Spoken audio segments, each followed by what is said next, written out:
I'm Albert Bunji Ikeda, and I'm third generation Japanese American.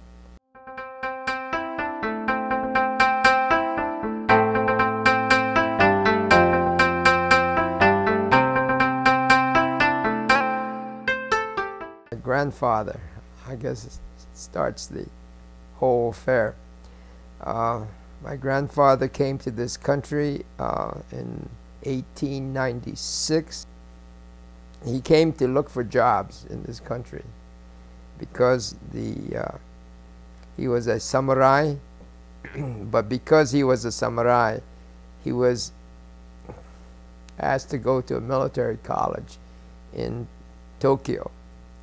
And the school was called Rikugun Shikan Gakko, and that's the West Point of Japan.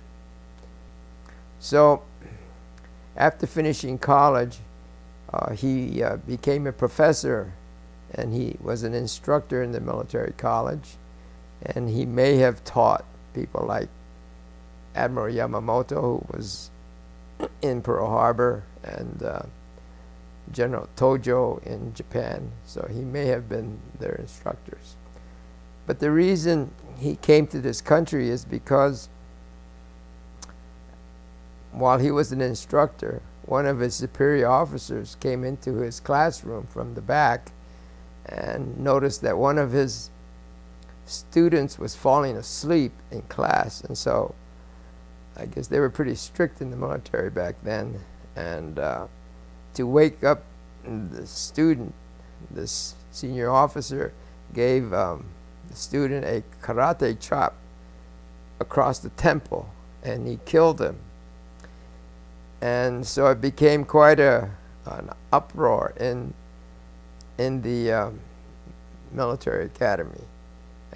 But my grandfather refused to. He told the truth.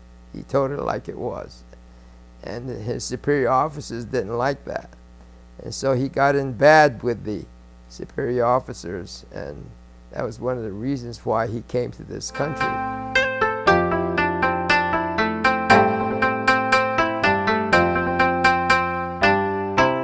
My father bought his first car, I mean not his first car, a brand new Super Buick. That's the car that my mother had driven to church one day, and he's going to pick my father up. I was in the car, and the radio was on, and this is around 10 o'clock in the morning, and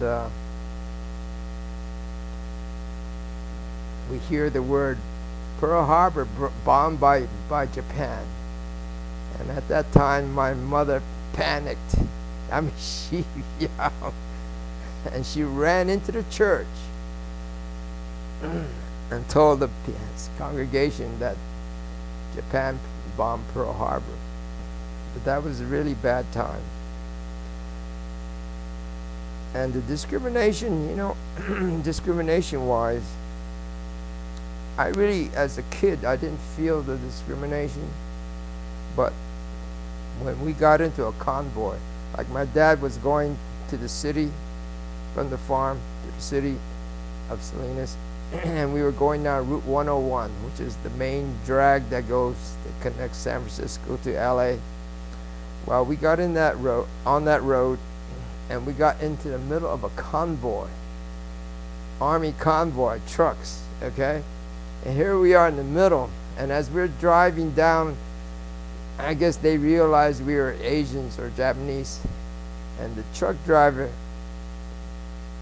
rammed us and drove us into a ditch. I'll never forget that. And as the truck went by, all the guys in the back of the truck were laughing at us. In 1941 is when Japan attacked Pearl Harbor, and under Executive Franklin D. Roosevelt put out an executive order forcing all Japanese Americans, citizens or non-citizens, into internment camps.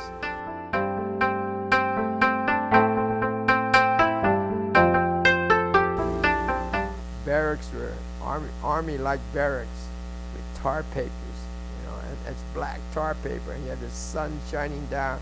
So in the room, it was hot. It was dusty and hot. And then we had these canvas cots, the fold-out cots, and they were canvas. And then for mattress, we had to use bags of we had to fill these bags with hay. And that's what we slept on for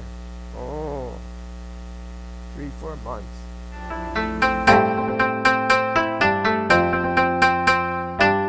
442nd was a very, very, very big plus for we Japanese Americans. Anyway, while in camp, again, getting back to camp,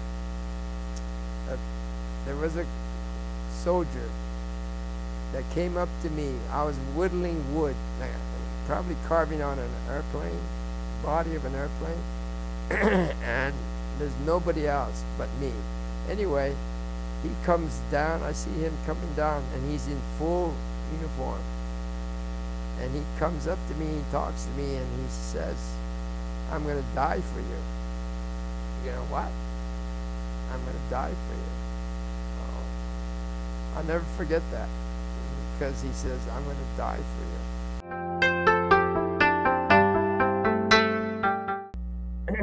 Well, my parents are the ones who should be angry, but they were never angry. They just say, "Shikatakanai," forget the term.